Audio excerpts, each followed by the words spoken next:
But touching on what you were both saying was ultimately the goal of this discussion and others, Chapboard reads, they're sharing excellent information that people need to hear because this is something that I was unaware of, and it sounds very honorable. What's interesting about that is, again, people just don't have the information. And I know a little something about that because I didn't. And for a long time, you would read the different stories. You would hear things that people would say. You read it enough that okay, I'm hearing a lot of it. It makes sense. And then you start to have the interaction that letter speaks of. And now, even as, Islam is not my faith, and I don't even know if I'm saying it right, counselor.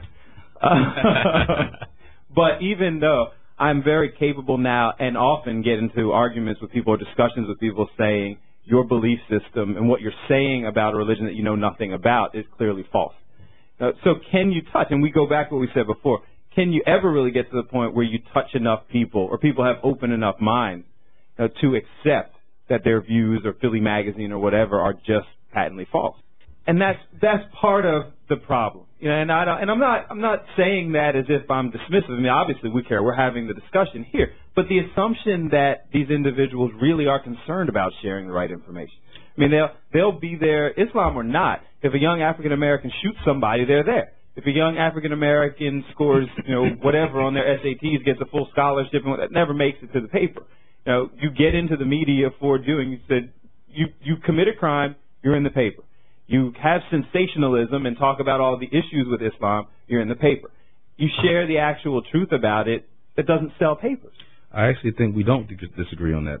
As I mentioned earlier, I said that one of the problems is that the media is more concerned, from what I've seen, with selling newspapers and selling magazines than they are with disseminating correct information. The actual book that I wrote about 9/11, in defense of Islam in light of the events of September 11th, was also a response to an article in the Guardian newspaper out of London.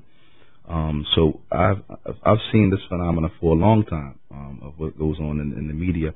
I think that it's still incumbent upon us, though, as Muslims, to strive to the best of our ability to clarify this matter in the media. And even though that they may not be willing, as you just mentioned, and as I mentioned earlier, and I agree with you, but they may not be willing to assist in this matter, that it's still incumbent upon us to strive with all the means at our disposal to try to disseminate this information to the best of our ability. And I hope to Allah that there are those out there who are just and equitable with regards to these matters, and they will disseminate the proper information. And we hope that there are those who still have some journalistic integrity, and that they will strive to put out the proper information with regards to these matters.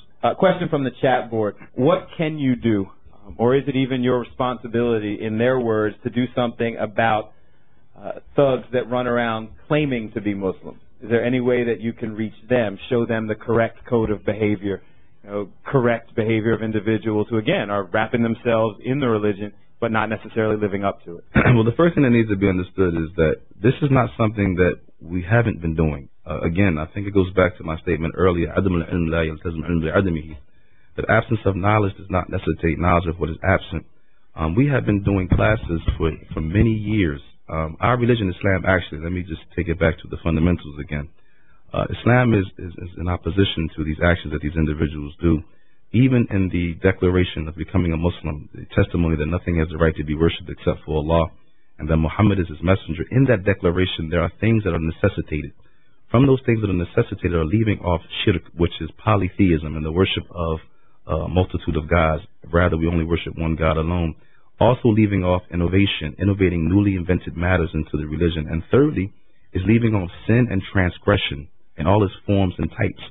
That is necessitated by the fact that we have been commanded to obey our Lord. So when our Lord commands us not to murder, when our Lord commands us not to steal and not to rape and not to kill and the likes of these matters, to go against that command of our Lord is to not implement that call to Tawheed in its truth. Not in its truth. So the idea of saying, what can you do? What we have been doing is that we have been teaching in our mosques and our masajid for many years. We've been teaching, for example, the book Al-Kaba'ir, which is a book by the noble scholar of Islam, Imam al-Dhahabi. And in that book, he brings a number of the major sins in Islam. From them is murder. From them is armed robbery. From them is theft, and the likes of these things. We've been teaching this for many years. And what people need to understand about what is going on right now is this has a lot more to do with what is going on in society as a whole. Many of these brothers who've been caught up in some of these crimes, they have criminal records that are very long before they were Muslims. And I think it's kind of strange that now in these articles they're trying to connect them to their accepting Islam when they themselves in their articles admit that they have criminal records going back to when they were young men, before they were even Muslims. So it's very strange to me how they try on one hand to say this is a radicalization of these individuals, and at the same time they're saying that they've been criminals their whole lives. So there seems to be some discrepancy between those two. And I think that that's part of the problem. Nobody calls me when somebody Baptist commits a crime. Nobody expects me to go on the air and condemn. But you don't know if he's Baptist or not, Bill. You know if he's a Muslim, but you don't know if that person has any other. That's one of the other problems. I actually had this conversation at the university, and I talked about, we talked about, I think there were 8 officers killed in the last 3 years, if I'm not mistaken. And the article mentioned 2 of them were Muslims. So I asked the people, well, what was the religion of the other 6? And no one had an answer because we wouldn't know. They wouldn't bring it up. It's not something they would bring up. But I think we're getting beyond the point. The point is that they are bringing it up. So now it is a responsibility to us to respond to it and to address it. In a perfect world, in an ideal world, they wouldn't bring it up. But it is being brought up. So therefore, it is our responsibility as Muslims to free ourselves from these matters and to clarify what Islam says with regards to these issues. Continuing on with the discussion, talking about Islam, talking about some of the misconceptions in the presentation that you're getting in the media. A couple callers on the line. We want to take some of those questions. Jacob on the cell phone, our first call. Thank you so much for your patience, sir. Good morning. You're on WURD. All right. Assalamu alaikum. Peace be unto you in the English language to all of you brothers there. Alaikum salam. All right. You know, in Islam, I've been a convert to Islam for 34 years now. And one thing I did learn about, well, not more than one thing, but I'm saying the one thing I did learn about Islam is that we are to tell the truth, even if it's against ourselves, okay? And as a convert to this religion and being in this city and out of the city, I really blame some of what we see because I'm seeing both sides of the paper. If there's smoke, there's fire. If it quacks like a duck, it is a duck, okay?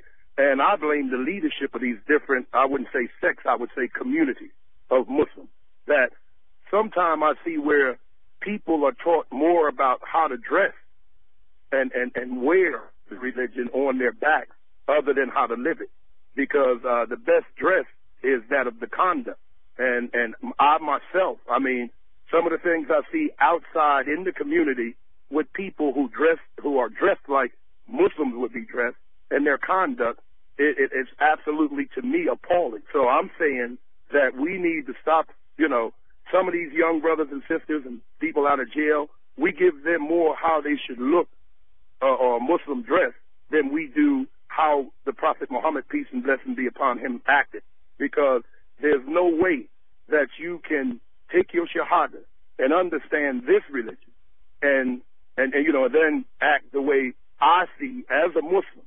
Some people who are dressed like Muslims are acting, and I address it when I see it, because Bill, if I'm in a community in my home, I got 5 children, and I'm teaching a beautiful thing. I got me a mosque, and I'm teaching a beautiful thing, and my children are reaping havoc in the neighborhood. Okay, people don't want to hear about how beautiful my preachings are. They're going to want to see, what are you doing with your bad children? You see what I'm saying? Yeah, so, that's a good point. Houston, we do have a problem, and the worst thing for an addict to do is to look in the mirror and tell himself, I don't have a problem.